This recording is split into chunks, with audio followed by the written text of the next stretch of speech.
हालात में मुझे वो तस्सीह भी कर दीजिएगा ताकि मेरी भी तस्सीह हो जाए और आवाम को भी हम कोई ऐसा झूठा बयानिया जो है उसको बनाने की हम कोशिश ना करें।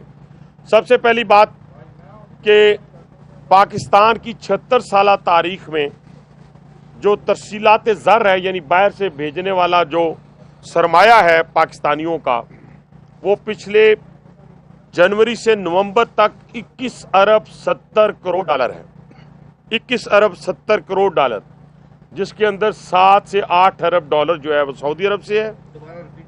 21 अरब 70 करोड़ डॉलर, और जिसमें से 7.5 अरब डॉलर जो है वो सऊदी अरब से है, 6 अरब डॉलर यूएई से है, 4 अरब डॉलर जो है वो यूके से है, 3 अरब डॉलर जो है वो पूरे यूरोपियन कंट्रीज से है, फिर इसी तरह मिडल ईस्ट की बाकी कंट्रियों से। ये सारा मिला के 21 अरब 70 करोड़ डॉलर बनता है। ये मोटी मोटी बातें, क्योंकि मैं कोई यहाँ पे बैठ के FBR की नुमाइंदे की हैसियत से तो बात नहीं कर, एक पाकिस्तानी और एक पार्लियामेंटेरियन की हैसियत से आपके सामने चीज़ें रखूँगा।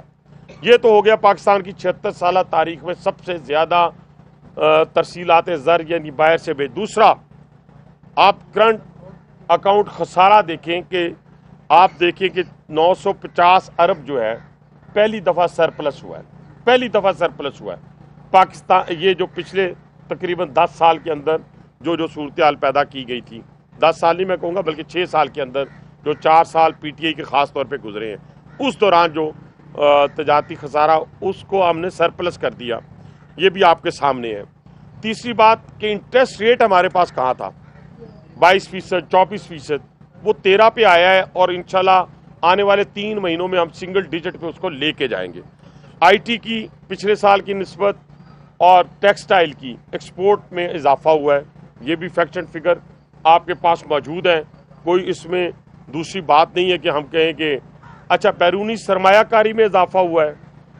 पाकिस्तान इस वक्त जिन मुश्किल हालात से गुजर रहा था, जिस वक्त PDM की गवर्नमेंट थी और जिस वक्त हम वेंटिलेटर पे थे, और जिस तरह 13 जमातों की हुकूमत थी, और उस मुश्किल हालात में शहबाज शरीफ साहब ने जो है इस मुल्क को मुश्किल हालात से निकाला।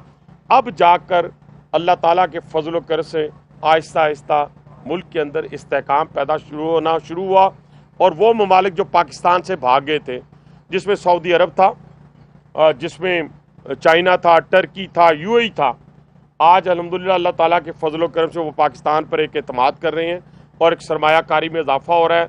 दिन ब दिन जितने सऊदी इन्वेस्टर्स आए, UAE से आए, चाइना से आए, और वो सारे के सारे जो है यहाँ पर इन्वेस्टमेंट करने के लिए तैयार बैठे हैं।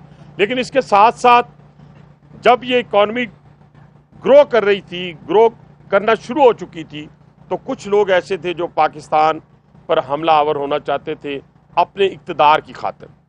उन्होंने 3 दफ़ा इस्लामाबाद पे हमलावर हुए, फिर उसके बाद 26 नवंबर वाला फाइनल जो हमला करके पाकिस्तान की पीठ में छुरा घोंपने की कोशिश की।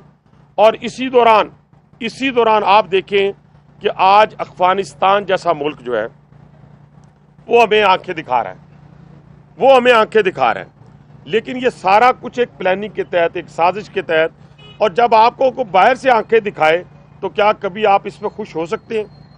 क्या कभी आप इस पर खुश हो सकते हैं कि आपके सैंक्शंस लगें और आपके तमाम ट्विटर अकाउंट और आपकी तमाम बैरूनी ममालिक में चलने वाली वो फैक्ट्रियाँ जो बैरूनी इमदाद के साथ अरबों रुपए की मदद से चलती हैं, जो सिर्फ और सिर्फ पाकिस्तान के इदारों के ऊपर हमला आवर होने के लिए जिनको फंडिंग की जाती है, वो शादियाने बजा रहे हों, और वो सारे ट्विटर अकाउंट पाकिस्तान PTI के जो वहाँ के ओवरसीज़ हैं उनके नामों से हों, और फिर तीसरे दिन जाकर उन्हें होश आए कि नहीं, सैंक्शन जो लगी हैं ये गलत लगी हैं, ये मौजूदा हुकूमत की वजह से लगी।